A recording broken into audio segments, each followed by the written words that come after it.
Greetings, shippers, and welcome back to another episode of Fanversations. Today we're joined by longtime fan and fellow lurker, Harlan. So please, show her some love. It's hard to stop lurking and come out in front of the camera and chat about how you feel, especially in fandom. We're going to be talking about a variety of things today, using the springboard of changing copyright and perceptions around it in fanfiction. It's going to go to some places and then sadly, abruptly get cut off. So if you're interested in joining us on this ride, then please stay tuned, and of course, all of the relevant links and everything, as always, will be down below. Follow on social media to stay up to date with everything that's coming up and just general chat about fandom. I swear it's a good time. And now, as always, there's a lot to chat about, so let's get started.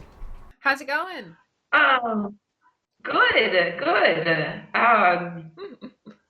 I am so excited that you found the time to talk to me. That's really cool. No, I'm looking forward to it. I always love chatting with all the different people. It's been so much fun getting to know the actual people, because I see people comment all the time, so it's so nice to actually get to talk to them, because I see people that email me and I'm like, oh, that's the person from the comments. So it's really nice. Yeah, I've been in fandom for a long time, like 15 years, like when I was 12 maybe, but I was a lurker for like 100% of that time. I think it's just like common, everybody has like a friend who sort of like shows them the way in.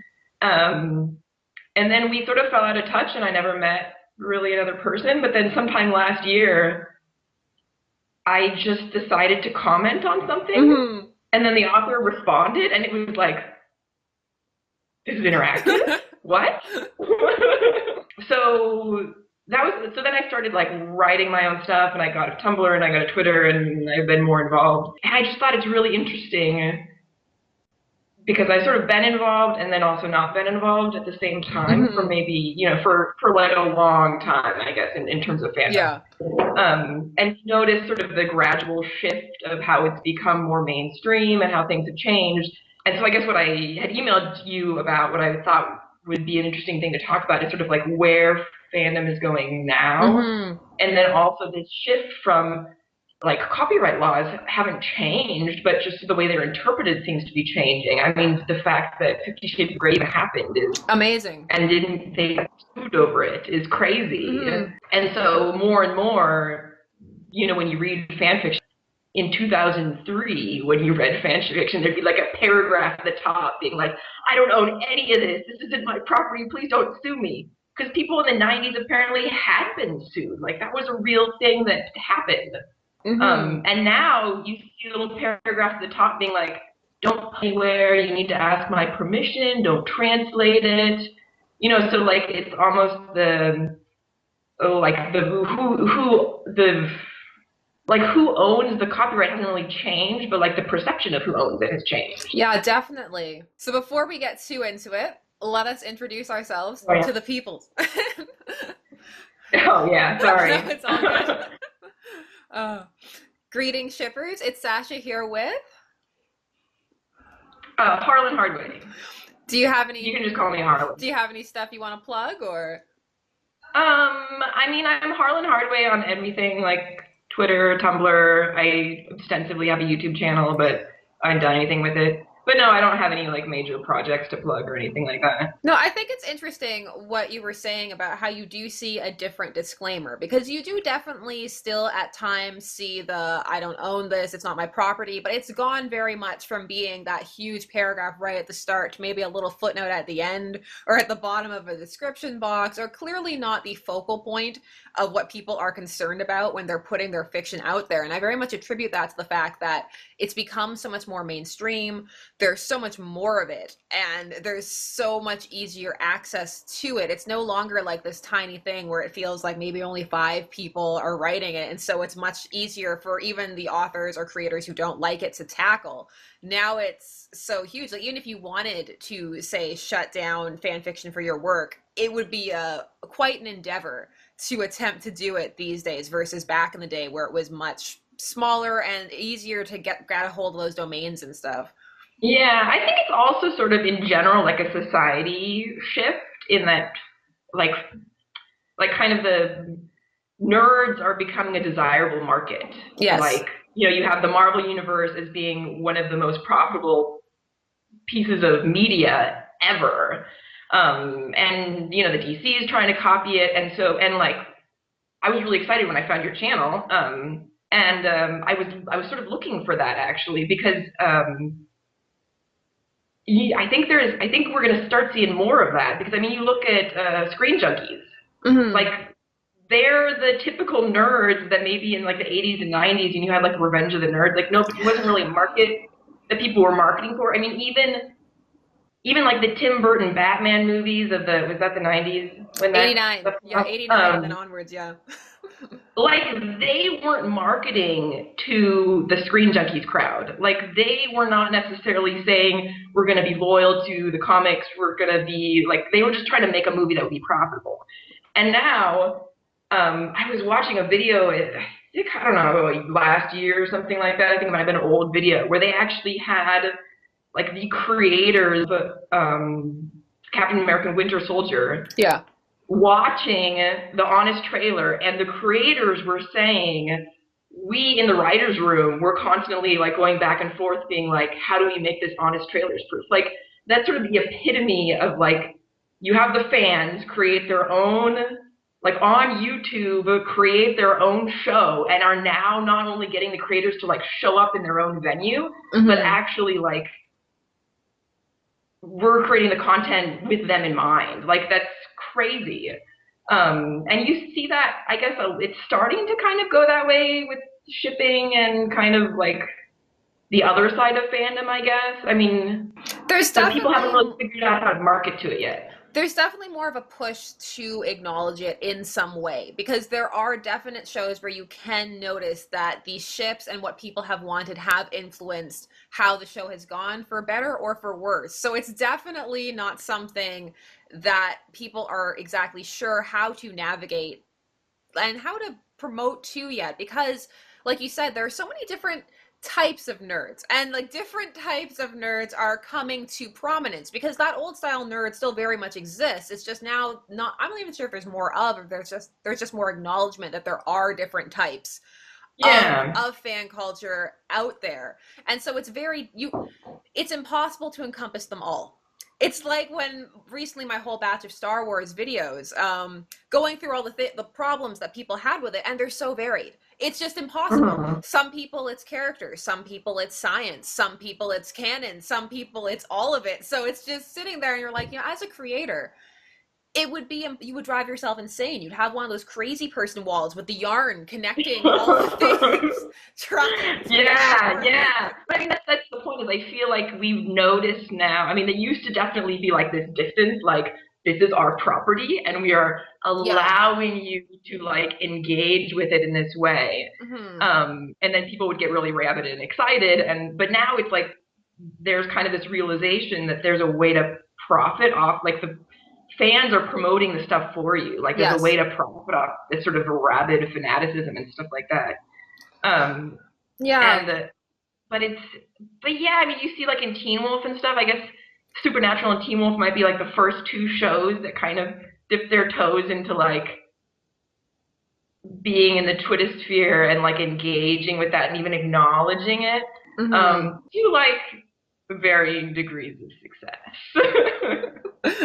No, definitely. Because it's a new world to be able to engage with it on a sphere where everybody can notice. Because for a long time now, there's always been the cons, and you could engage in that way, but that was still very much its own ecosystem of nerddom that didn't really have the same reach that even it does now. Because now people go to cons and they film everything and it's leaked the next day or a couple hours later. Before, a con was more of an insular world, and even with all of this new social media and stuff, now you can see when people are interacting. It's not like all of it happens in the DMs or on the down low or anything like that. It's very Yeah. much public, and with that I think it's heightening this newfound cultural shift that the author slash creator is not the sole owner of their own work, because it seems to have become very much the popular perception that once you create something, you've shared it and opened it up for interpretation for other people, and they have, some people I guess feel either the same stake or a greater stake in it than you the creator. So it's very interesting to see how that is evolving and how that is affecting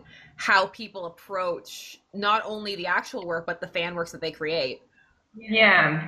And then just the fact that 50 Shades of Grey was such a successful piece of media, like there's also this monetization, like realizing that not only is it legal to write fan fiction, but like fan fiction can actually have a value. Like people can file the serial numbers off and publish that as original work.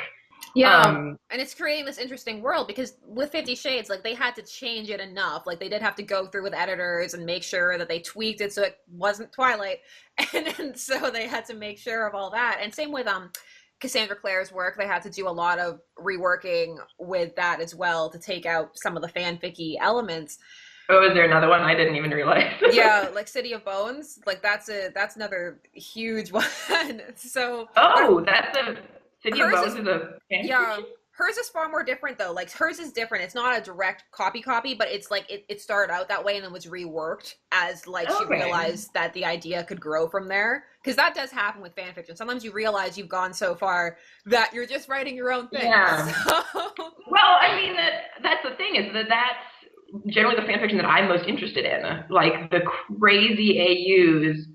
And I mean everybody's had this experience where you like I mean, they're not even in the AUs, just like in a canon verse, they just like go so far off on this tangential like side adventure. Mm-hmm. And the characters, like, I don't know if you want to call them out of character or if it's just like their backstory has changed so much that they're legitimately like would have to be different people within this universe you created. I'm sure you've read, like everyone has read that fan fiction that's just like so elaborate, so like divorced from the source material that it could just be published as an original, like you just still name changes and maybe like I don't know, just like get a tiny bit or barely even that. I mean, like a Star Wars fan fiction that's set in like 18th century Europe, like how is that even like where would be the copyright infringement there exactly? And there's so much setup that had to be done. Like it's not even really. You see what I'm saying? Like it just seems very.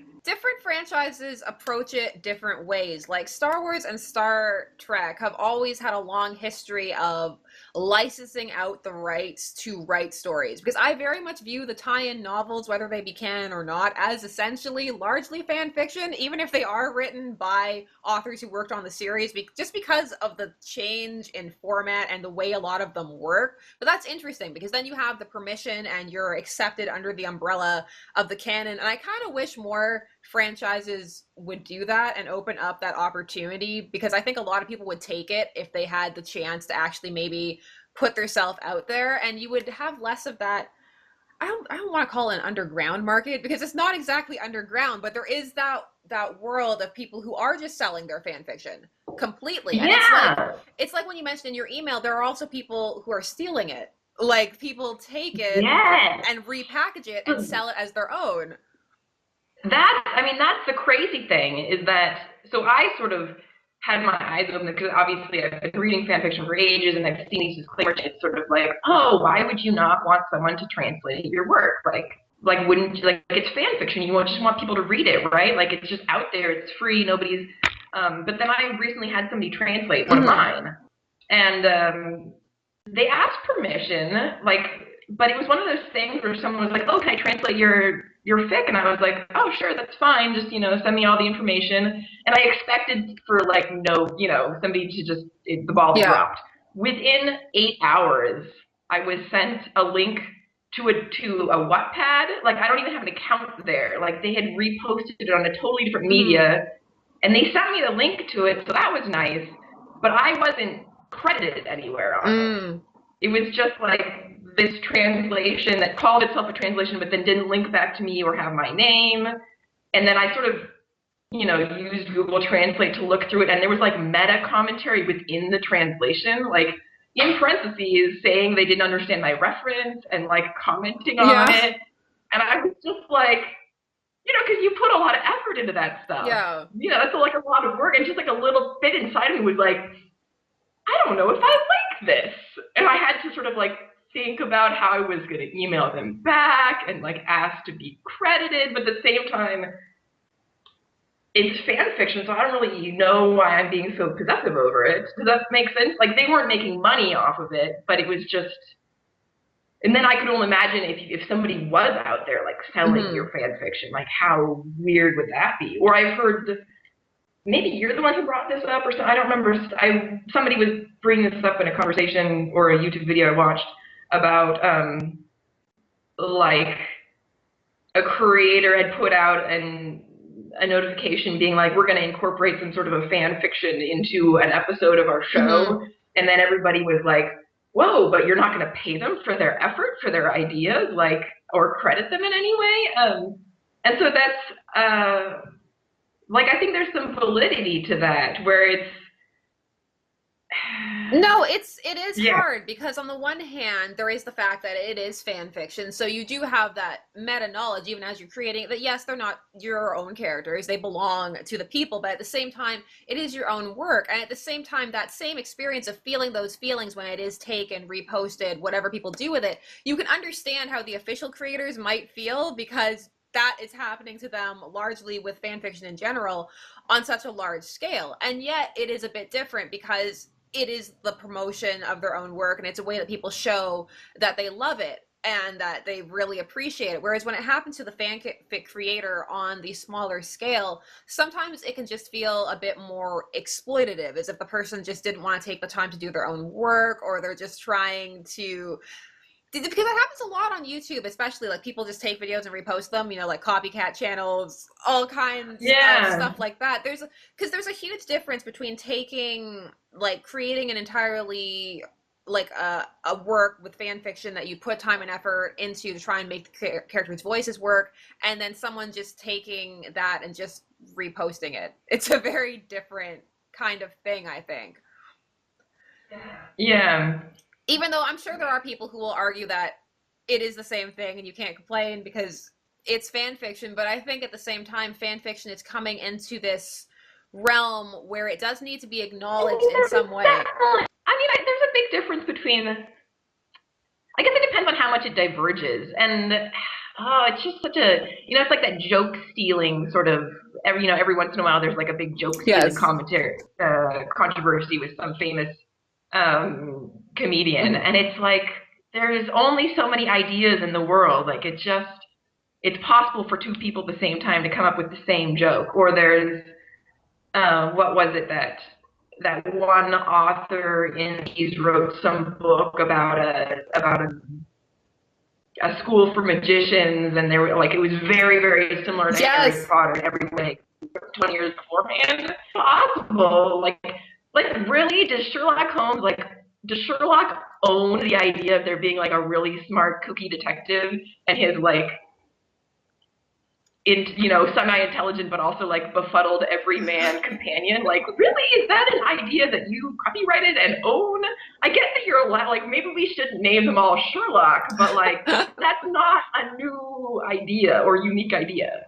No, it's not. And there's that line between when you're just taking intellectual property and just copying it verbatim, and when you're homaging or actually trying to modify and improve, not necessarily even improve, just change it and go upon your own ideas of it. And it's going to be very interesting, because people aren't going to stop writing fan fiction anytime soon. It's been going on even before it entered this new modern genesis that emerged in the 60s. So it's been going on for a very long time, and it's going to continue. The only question is, how are we going to acknowledge it, and how are we going to deal with this new realm of people who are profiting off it? Because it is becoming bigger. People selling their fanfics, people selling their art, people just operating within this fan sphere. And so, because it's a hard one for creators, because you don't, well, some do, but in theory, you don't want to shut it down completely, because that alienates the fan base and makes them feel like you don't appreciate them and you don't care about how they feel about the work. But at the same time,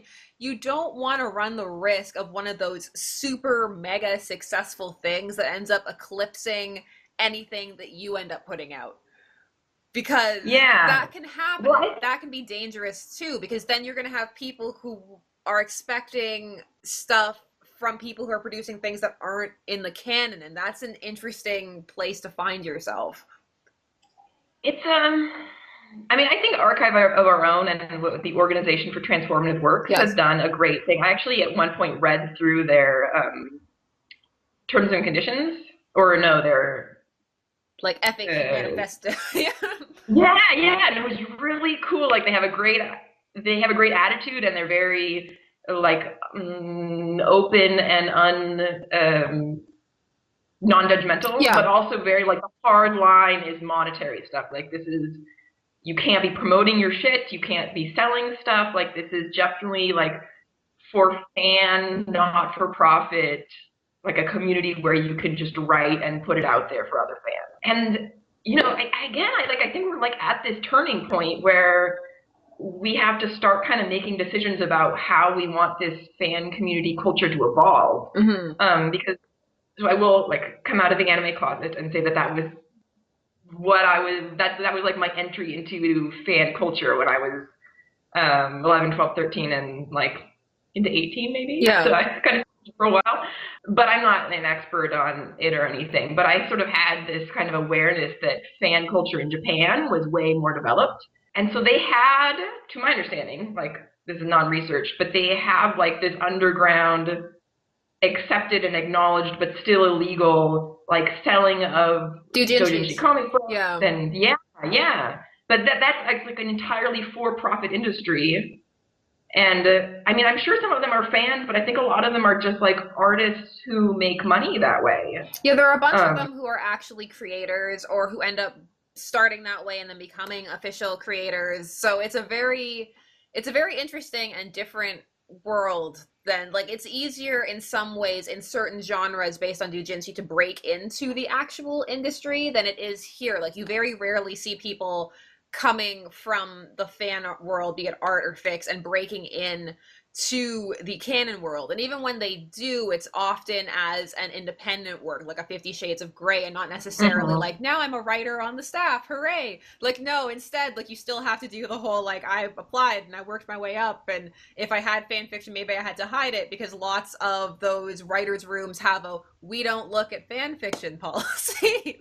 Yeah, I mean, I'm not saying like I don't know enough about it to say that that's a like that method and that like idea of having that sort of like closet industry, I guess, is a good thing or not.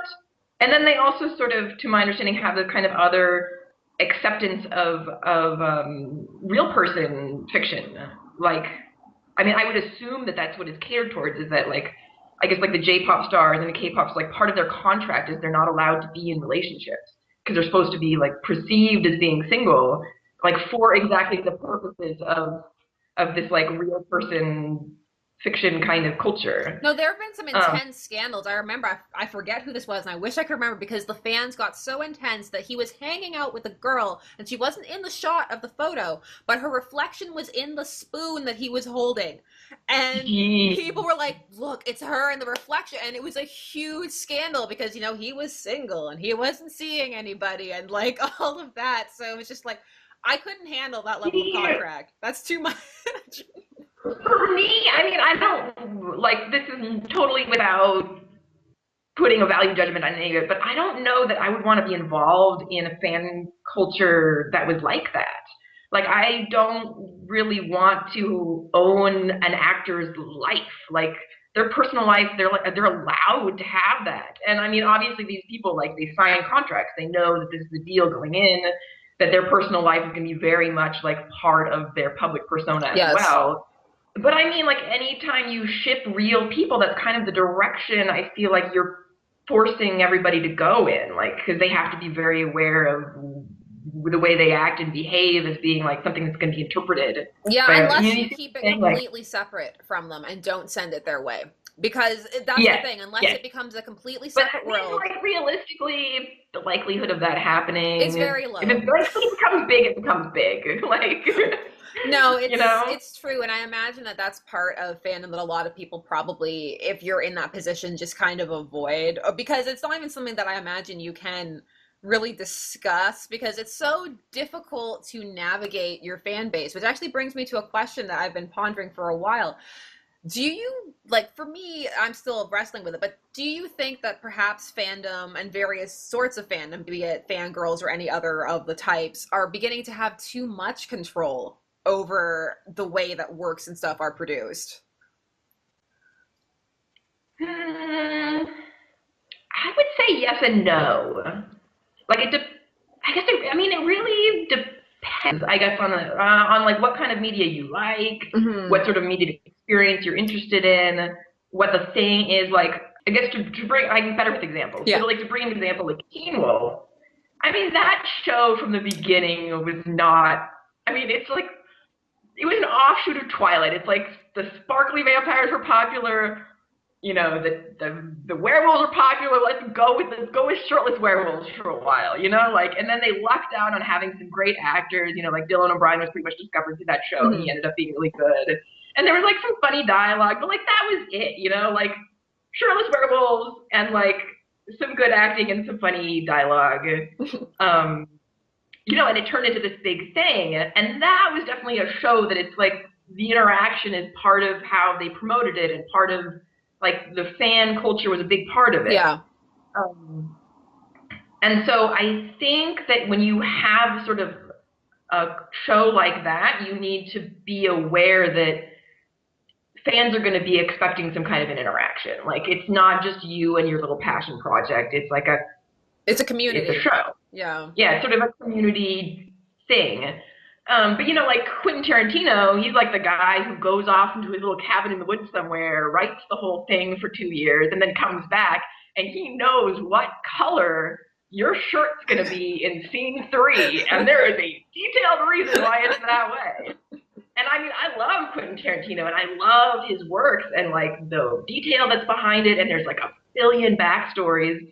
But I mean, there's a reason, in my opinion, why like there's not a lot of fan fiction about his work, because it's like a complete package that's already created, and it's his, you know, like here you go, here's my thing, and there's not really like a way into it. You see what I'm saying? No, I know exactly what you mean. I find that a lot with worlds that are very complete, or at least have their internal logic very much on lock, that you end up with a very different type of fan experience. While some will, of course, always create fan fiction because they're drawn to it for whatever reason, lots of times those worlds you end up with more analysis or theories and that kind of fan culture instead of the shipping, because there aren't really gaps, because a lot of fiction is filling in perceived gaps or expanding upon worlds that have a lot of room left to explore that people feel is left untapped.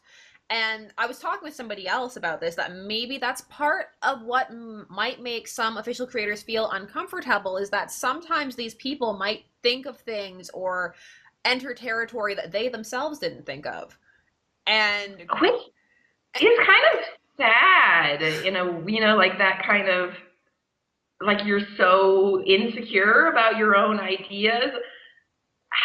I don't know. I think that would, I don't know, because like really it would be frustrating if I can imagine that if you create a work and then somebody writes something off it and people like that idea better than yours. I can imagine being like, you know? Yeah, I guess that would be a bummer. Just like, that's just, you know, or someone just completely misinterpreting it. And also there's the fact that now people do send it to creators at such a rapid fire amount that it must be difficult. I imagine, like, I've been recently in the Star Wars thing, so that's my most recent example, but it must be very difficult. Same with Star Trek, because I'm always in that fandom, of how do you navigate what fans want when you can't necessarily hear exactly what they want. Because as you mentioned at the beginning, like, you were a lurker for a long time, and there are lots of lurkers, I think, out there who don't engage in certain types of fan culture that involve excessive interaction or messaging creators or getting involved in that way. And so I feel that a lot of voices are missing. And so when you get these things like, well, this is what the fans want, and I'm like, is it though? Is it? Yeah. No, I definitely agree. Yes. So I definitely agree that I mean, that's sort of the middle ground that needs to be found. And I know there's tons of different types of fans out there, like tons, but I feel like to some extent there's sort of also two major categories to some extent. Like there's kind of the traditional nerd that we think of that's very much like the Screen Junkies kind of, like I've never heard them even refer to shipping on that channel. that I can think of. And I mean, they get like very detailed, you know, and there's like tons of overlap. I'm not saying there's not overlap. They get like very detailed into like the mechanics of how the universe works, and then there's sort of like another set of fandom that's more interested in sort of like relationship dynamics and like the way the characters develop. Yeah. And I think they figured out how to deal with like the crazy detail oriented I mean, people get really into how like timelines work out, and they've, you know, creators have figured out how to navigate that. I mean, just the success of Star Wars, you know, like creators have figured out how to find that middle ground, and so I think it's possible. They just there just hasn't been a ton of effort put in that direction yet. I think with that one side of fandom, though, it's easier because there's more concrete answers. Like when somebody asks you, why are the shots arcing from the dreadnought? You can be like, well, because XYZ, and you've answered it. But when you have a more nebulous question of like, hey, I think that Draco was a really great potential partner for Hermione, why didn't that happen? That's a far more difficult question, I think, to answer, because now instead of just dealing with someone who's like, well, I don't agree with the science, I don't think that works, you're dealing with a whole bunch of people who are fans of different characters, different relationships, all kinds of things, and the answer you give, I feel like you have a bigger risk of alienating your fan base than when you answer the other type of question. Like answering like Hux has a cat is probably not going to alienate your fan base in the same way as saying, I hate Draco, he is the worst, and nobody should like him, you know? But I think there are some examples of people who are really good at navigating that. Like Misha Collins comes to mind. I'm not huge in the supernatural fandom, but I have a friend who sort of got me into it, and so I was looking into it, and I came across some of his interviews, and he's just so good at like navigating that line in a way that feels very, very sincere, and like he's like respectful of fan theories and opinions. Like I think I found a 45-minute video of him talking about the spelling of his character's name. I don't know if you ran across this, but I guess it was a controversy at some point where most fans had written it was one nickname. S, but the captions have it with two S's a lot of places. So yeah, it was like a huge thing. Is it Castiel or Castiel? Yes, and he like filmed a 45-minute video of like a reply to this that was both very like tongue-in-cheek and funny, but at the same time sort of like, I acknowledge that this is a big deal to you guys, and like don't want to be a jerk creator saying like, well, you're wrong and I'm right, you know, and it was just, it was so beautifully done. And it's not like we live in a world where PR people don't exist, you know, like I honestly think that a lot of these missteps is just, you know, some creator gets tweeted at and then directly responds on Twitter without thinking about it, because like there just isn't, you know, like in the past 10 years, Tumblr's, you know, or how old is Tumblr? Like 5 years old? I don't even know. Tumblr's, it's coming up. It's older than that. It's like, it's approaching maybe a little past a decade or so. I think it was 2008 or so that it first began to burst onto the scene. So, I mean, all this stuff is new. This way of interacting is new. And I think it's one of your previous videos, somebody thought up, like, maybe they should hire somebody who literally, like, reads fan fiction and looks on Tumblr. I mean, it doesn't necessarily need to be somebody on the writing staff, because I could see how that could be... That could be a problem, because you might creativity. What was that? Well, because you might end up being influenced by it without meaning to, or if you are on the writing staff, even if you weren't, people might accuse you of it. So it is good maybe to keep that separate. But having a job for that, I think, would be good, because with the supernatural fandom, people forget that, as you mentioned, they were one of the early adopters of interacting with this type of fan culture, starting at their conventions, taking it to Twitter and all of that stuff. So they've had time to learn how to do it, because when it started, they were not that great at it. They had a more mocking, kind of biting, derisive tone at first, but then they came to really realize how engaged their fans were and how much they really loved it, and I think it really turned their attitude around by interacting with them, that it kind of changed how they approached it. At some point, I felt like so Supernatural and Teen Wolf were things that I sort of discovered recently and watched kind of after they'd come out, basically, just to a large, like, Teen Wolf was still coming out, but, like, to a large extent, Steric was, like, over. Or not over, but, like, the major Steric stuff happened, like, years ago, and now it's sort of, like, anyways. And so I feel like as you watch the series, you could see, like, Supernatural discovering that fans and shipping was a thing, and then at some point they were like, okay, we want these fans. Like, let's engage with them. Let's, like, not cater to them, but, like, acknowledge their existence and that this is our fan base. And they've managed to navigate it. Like, I'm sure they have someone on staff who reads fan fiction. Like, I'm sure they do. There's just no way that they don't have at least one person who's supposed to be, like, checking Tumblr and checking, all of the archives and, like, just monitoring what is going on. Because it's not all of their fan base, but it's enough of their fan base that they're paying attention to it. Whereas it felt like with Teen Wolf, at some point they realized this was a thing, and then, like, somewhere in season 3 area, they were like, we want a different fan base. Yeah. Like, I don't know if we really, like, I don't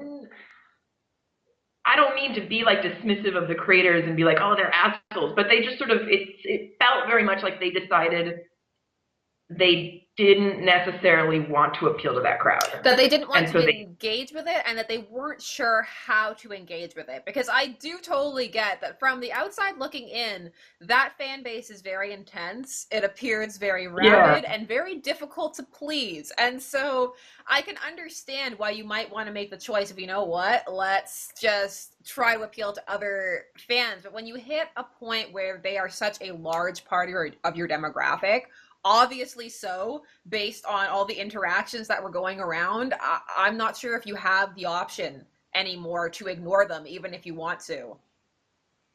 I mean, they did last, I feel like they kind of must have made that creative decision around season 3, and then they had 3 more seasons? Yeah, like seasons? two more solid, and then they had to fight for that last one, and, like, there's that huge thing about how people just feel that it kind of just...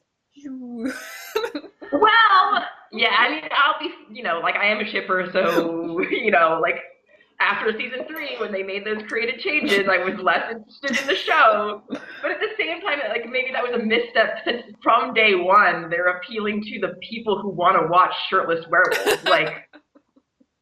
I mean, what is this crowd you're trying to appeal to that's not gonna be, like, have shippers amongst them? Well, that's the thing. At this point, there is enough data out there that you can see that there is a correlation between the type of works that develop a certain type of fan base, and genre teen shows are huge for developing shipping fan bases. So you have to know that if you are developing some kind of genre teen show and you throw in a supernatural element, you throw in a mostly male element, you are going to get a huge influx of shippers, and that you need to, at that point, have some plan for engaging with them. And I feel that a lot of creators still haven't thought about that or don't want to, and that happens a lot, and you see it in their interactions with how they...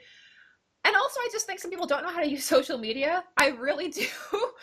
I really think that some people, they just think that it's like you're shouting into the void, and not that someone's going to screen cap it, and even if you delete it 2 seconds later, a million people already have a copy of what you said to repost and put out there for you. And that's been going on the internet for a long time, so I really don't think it should be surprising. Because I remember one of my early fandoms was the Vampire Chronicles, which was one of the ones that had the threat of the legal action, because Anne Rice really was not a fan of fan fiction at all. And I remember she was getting critiques for Blood Canticle, which was her latest novel at the time, that her tone was off, Lestat didn't sound like he was in character, all kinds of stuff. And she wrote a scathing reply review to this reviewer, just about how they did not know what they were talking about. They were trailer trash. She writes for people with a higher intellect than that, and who does this person think that they are?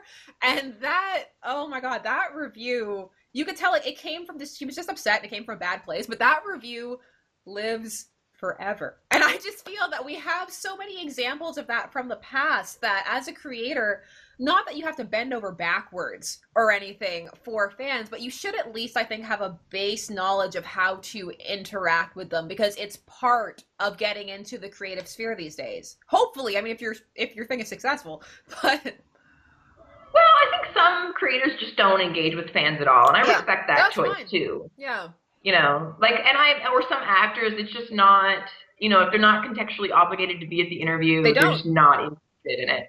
And that's totally like okay with me. Like, live your life, that's fine. But like, if you choose to have a Twitter account and like, you know, respond to this kind of stuff, then hopefully there's some sort of a resource available. Like maybe, you know, have a glass of wine, chill out a little bit, don't do it while you're angry, look at the tweet a few times, maybe check it with your friend, is this a good idea?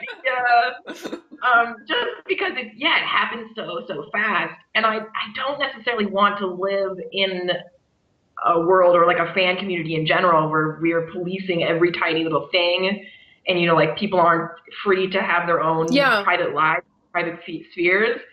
But to just think that you can kind of say insulting things on the internet and it's not going to live there forever Yeah. is just naive.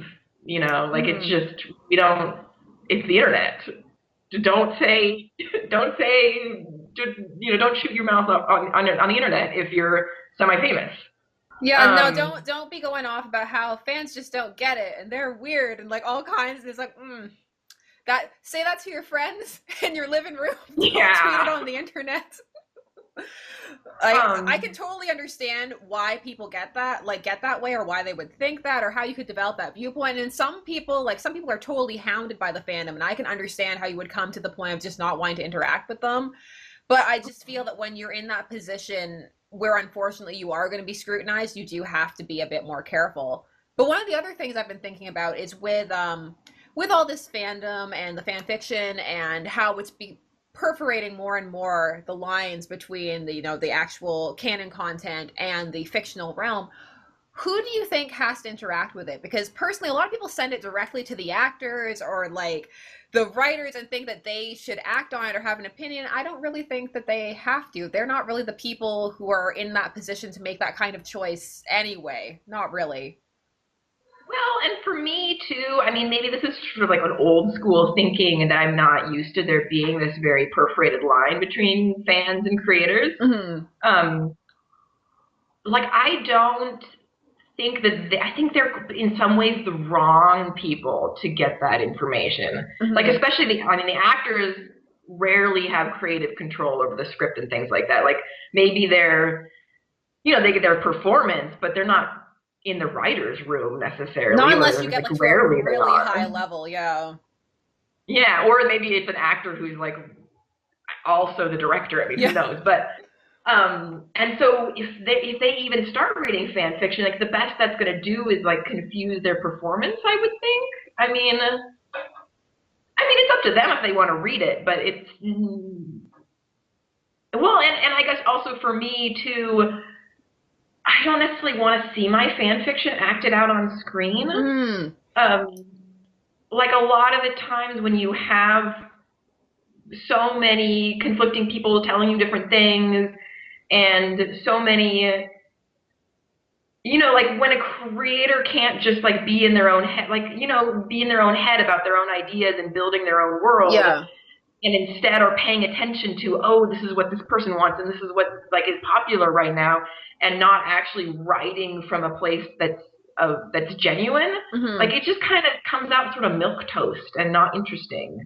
No, I definitely agree, because I think sometimes fans forget that what drew them to the world in the first place, even if the world was flawed and not perfect, was this core idea that was created by the creators, and that's why they liked it. And so you need to give the creators the space to tell the story that they want to tell, which I think some people need to accept may not be the story that you want to tell at all. It might be something completely different, but that's okay. But a lot of people, I feel, do want to see their exact ideas come to fruition because they feel they're better, because they feel they're more representative, because they feel they're going to have some socio-political impact. There are so many different reasons why people want to see their canons on screen, but I do agree with you that if the person isn't going to come at it from a genuine point, or they can't get that perspective, you're not going to get a good product anyway. Because I've seen this, because queer baiting is a huge thing where they talk about, you're teasing us, because it's a very old school way of trying to generate interest in your show that they're just applying to queer culture, not realizing that it does have those problematic and harmful overtones, because those pairings don't happen. It's not like the will they won't they of the heterosexual couple, where it probably will, because in this case it probably won't. So it's not necessarily the best marketing strategy. But I've seen the will they won't they with heterosexual couples where they cave to the fans who want to see that couple, and then that couple just goes completely downhill. And I think a great example of that is Captain Swan on Once Upon a Time, where fans wanted that, and it was the will they won't they, he's a pirate, she's the hero, and then they went there, and then it's just like nobody knew how to write it or what to do. And even though fans were happy to see it, it just was a mishandled mess when it came canonically. And lots of fans left the show because they felt that it overtook the whole purpose of the show, or what was trying to be accomplished, because they were catering to this very small, well, not small, but like this very specific niche part of the fandom, and not even doing it that well, to be honest. So what I have opinions on this. So yes, do it. Opinions. First of all, I think writers have a hard time writing relationships. And I think people have talked about this before, but it's just, as far as like the Captain Swan, it's like, okay, they did, and now what? Yeah. But you think about all the rom-coms out there, all the shows out there, like it's like they can go 13 seasons, and then the last episode, what is like Friends, they get together at the very end, because everything's a second act, like all these shows, they all have to be second act. You have the beginning, and then you have like 500 hours of show, and then you have the end. And so if they get married halfway through, but I mean, like, that's like, it is possible to write people in a relationship having like interesting experiences. Yeah. But it's just, I think people don't quite know how to write it in an interesting way, which is really just, it's almost like I almost don't want my ships to get together in shows, because I know that once they're together, the writers will break them up again. Because they don't know how to write them as a couple, so they just like, the only way to go after they get together is they have to break up. Yeah. And then queer baiting, I think is just very interesting, because arguably that's a really new thing, because it's the first time that we've been able to market things in this way, and it's the first time that like there is even the possibility that you would have queer characters on a mainstream show that are openly queer. And to that, like, like when people say that like the representation wasn't enough in the Star Trek, in that Star Trek movie where Sulu had like that with his moment husband, where where his husband showed up. And they were saying that's not enough. Well, you can't expect a huge title like that to have queer culture, to have like queer characters represented in a significant way, when you also know that they're trying to market this movie in China, where that's not allowed. So for us to expect these huge, expensive titles to have representation is just like, it's just not gonna happen this year. The way that we make that happen is we have to support shows that from the outset promise that there are going to be diverse characters, which, like, again, not to bring up Teen Wolf again, but to bring that up again, like, from the outset, they're like, we're going to have a diverse cast. Like, this is a universe where anything can happen. Homophobia doesn't exist. Yeah. And so I would say the queer baiting argument is almost worse for that show, because they promised it from the outset. And then they like kind of delivered, but I think there were only 3 queer couples in the whole 6 seasons, weren't there?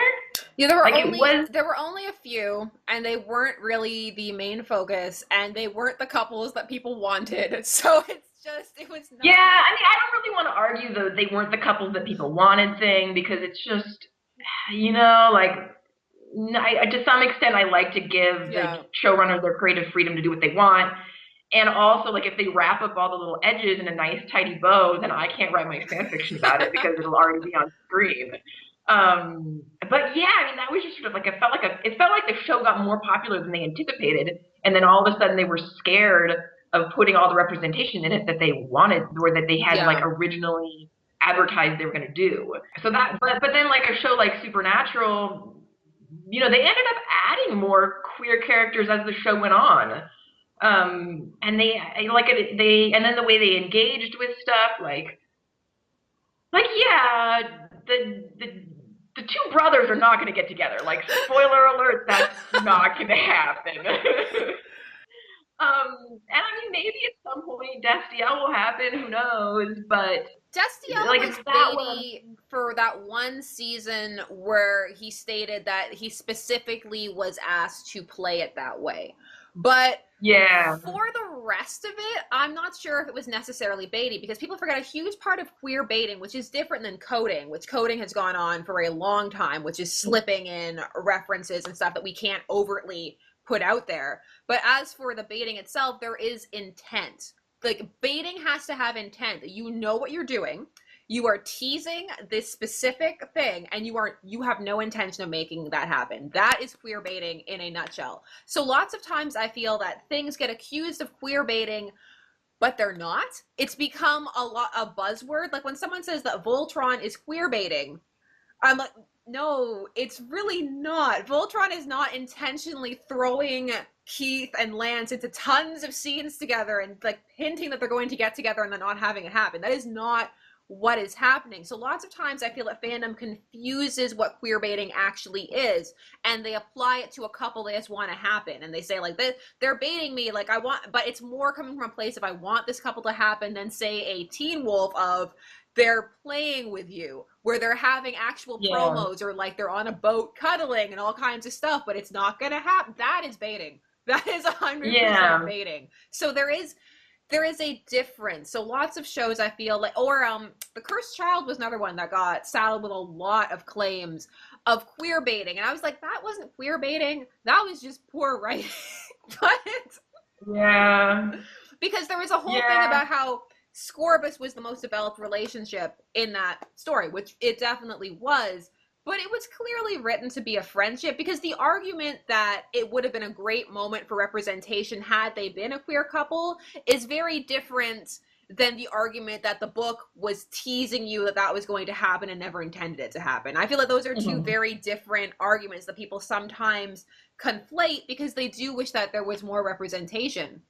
And again, I think more, like you said, more representation is fantastic, but it's hard to expect it in franchises that didn't start out that way. But people forget that, like, SpongeBob's banned in a lot of places. Steven Universe is heavily edited before it goes to certain countries, so you don't even get lots of those scenes put in there, and that's an expense that costs. And at the end of the day, even if things are for entertainment or activism to advance, you also need people to see it.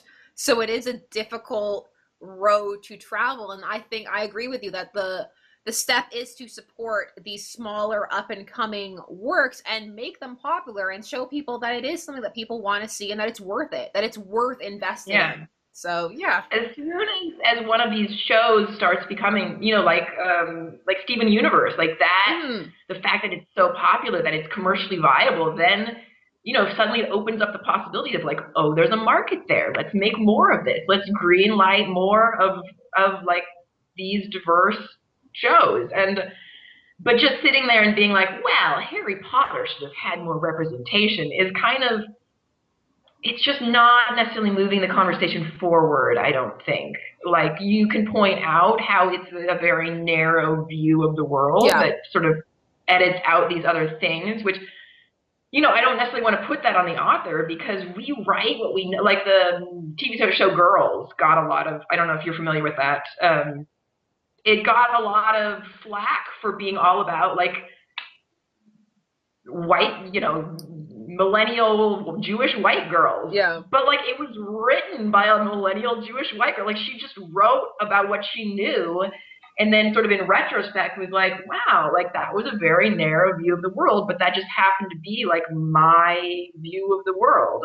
And so it seemed like a more genuine way of encouraging the kind of stuff you want to see is like go watch like a show that has the content already that you want in it, and then other people will notice and will start because it's out there. I mean, we live in a world where there's so much stuff out there. It's not like there's just 4 channels on the TV anymore. Like you can find it if you want it. And like because things are changing and they are making the effort. Like Discovery has, like Star Trek Discovery has a queer couple on it, and they're a big part of the show, and that's a huge hallmark for Star Trek, considering it has such a history of queer culture. Right? Oh, yeah. But Star Trek it now. only just kind of has one on screen, and I think that's great. And yes, it took a long time to get here, but I think that's a wonderful part of the conversation to discuss, instead of focusing on how they didn't have it in the past, but in how that they are now trying to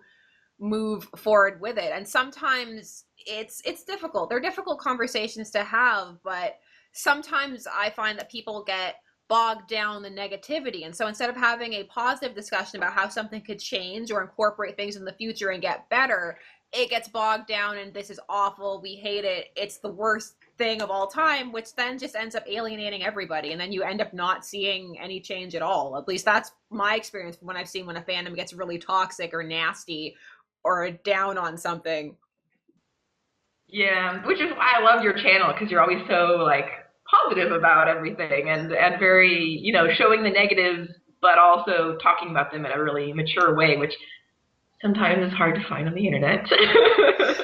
I love fandom, and I think fandom has so much potential. And one of the things I love about the fictive sphere is how you do have this world where you are seeing all kinds of different representation, different stories, different stuff that you might not necessarily see in the mainstream as of yet. And that's part of the real fun of it. Don't forget that fandom is huge, varied, coming from different places, different parts of the world, different expectations, different all kinds of things. There are parts of the world where queerbaiting is completely okay and acceptable, and no one even blinks 2 eyelashes at it. And then there are places like here where it's a new discussion coming forward about how it is unacceptable and how you can't play with your fan base like that. And then I think that discussion needs to be extended to, if we feel we can't play with our fan base like that, like if we don't like what happened with Steric, is it then okay to still keep doing it with the Captain Swans and the Olicides of the world? Like the question is, how are we going to engage with our fandom, I think.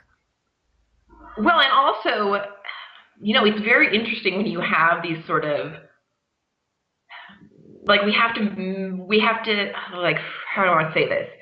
Another thing that I think is somewhat unfortunate sometimes it happens is that we feel that we need to treat like non-straight couples in this like very special way, like, oh, they have to be ideal relationships, and like, yes, we want to, but we also need to show like a variety of relationships. Like, so you have that whole, oh, Steric was very queer-baited, which is definitely true. Yeah. But then like I was kind of rooting for Parrish and Lydia. And that was not like straight baited, like, because they definitely had sort of a romantic story arc that didn't go anywhere. And, I don't know if that was intentionally never going anywhere or what, but you see what I'm saying? Like, I don't necessarily think it's always a bad thing to have, characters who like have interactions and never go anywhere. No, that tension is part of the narrative experience for certain story arcs. It definitely is. It's a classic story arc. But I think it's fascinating what you said about you don't want to idealize things, because I find that fascinating. There was a documentary I watched years ago about Black representation in the media and how it's gone through these very interesting shifts, almost like a roller coaster of going from being really negative and stereotypical to then going to being too positive. And everybody is perfect and lacking in nuance. And so, yeah, like, that's the thing with when people write queer couples or sometimes characters of color, sometimes I feel that they're afraid. They're afraid to make them people, because sometimes you're just watching and it's just the perfect storybook and they have no flaws and everything's perfect, and it's like, well, then this is boring, and then people don't like the characters. Then we're like, well, because they're not characters, they're caricatures, they're cutouts. And then at the same time, though, you have the counter argument of, well, so many of these portrayals are negative, and we're tired of these negative stereotypes, and we don't want these negative portrayals anymore. So then you run into this thing of, does every show need to represent everybody? Like you were mentioning with the girls, like, question of, does every show need to represent everybody in every way, and is it even possible? Because I don't think it is. Yeah, no, it's definitely not. But as to what you were saying about like, I think it's less like, do we create good, or like villain archetypes aren't interesting and relatable. Mm-hmm. Like immaculate, like saint archetypes aren't interesting and relatable. Like you need to make creative, interesting, relatable characters. Like I know this is a topic that gets discussed over and over again, is that like shipping culture is predominantly female, Yeah. but male pairings are the most popular. And I mean, I've spent countless hours wondering like why the hell I have male ships. Like I have no idea. That is a question for someone who has put more actual academic research into it. But like a thing that I think every woman knows is that you can relate to white male characters, white straight male characters, because you were surrounded. We grew up reading stories and watching television shows and seeing movies that are from the perspective of a white male character, and so like we just have no problem relating to them. And but I can't relate to like, you know, like there's nothing interesting about it. Like the woman in the fridge, like the perfect saintly girlfriend that then dies, and the whole story arc is sort of about her because it's about the revenge of like her death. Mm-hmm. But she's not relatable. We don't know who she is. She doesn't have any flaws. She's dead in a fridge somewhere. Yeah, she's like, not a character. Yeah. Yeah, or even if they are present in the plot, it's just so a thing that I find, like, this is a kind of awkward transition, but like 50 Shades of Grey is so fascinating to me. It's not necessarily for me. Like you know, when it came out and stuff like that, like I just didn't really see the appeal of it. You know, I knew where Archive of Our Own was, so I could find like other stuff that I was more interested in. But some of the strongest, like most feminine, like empowered women that I know really liked it. You know, like went out and bought all the books and have gone to see all the movies. And so this argument that it's so anti-feminine or feminist, and that like the main character is just like this terrible role model for women, it never really followed through in my mind. Because like, well, if it's so bad, then how do these really strong women enjoy it and then like go about their business as like diplomats to the US? Like that doesn't make any sense. And so, you know, the more I thought about it, it's sort of like, well, I mean, it's just like a fantasy movie. Like it's just somebody's escapist fantasy, and it's like a fight, and you watch it or you read it, and then you put it away and you move on with your life. Like Transformers is no better or worse necessarily. It's just like, this is a product that's designed, written for women, and Transformers is more like from, like the main characters in Transformers have always been just like terrible human beings with zero redeeming qualities. When was the last time you saw that movie? Like the guy just sort of like stumbles and falls to the whole thing. He's an asshole to his girlfriend. Sorry. Like he's a bad friend. He's not smart. There's nothing redeemable about him. Like it just is strange to me that there's so much vitriol towards like 50 Shades of Grey, like expectation that it be this like it's just a fun show. Like, no, I get what you're saying there, in that there seems to be this thing that has to represent, but Transformers is allowed to be a stupid, dumb popcorn movie, and no one's saying like, why is this? That was my point. Is that like, why can't this be like a dumb show that women like? Like that's the dumb show that mostly guys like. Like why does one have to be empowering? Like it's just, you know, sometimes it's sometimes things can be empowering and sometimes they can just be entertainment. And like, not everything has to be 12 Years a Slave. Like, and like not everything has to be sometimes you can shut your brain off. Like you can enjoy 50 Shades and acknowledge what's wrong with it. Like that is entirely possible. And the same arguments you can make against 50 Shades about how it's negative representation, you can make against Transformers. That is just horrible representation for just people in general.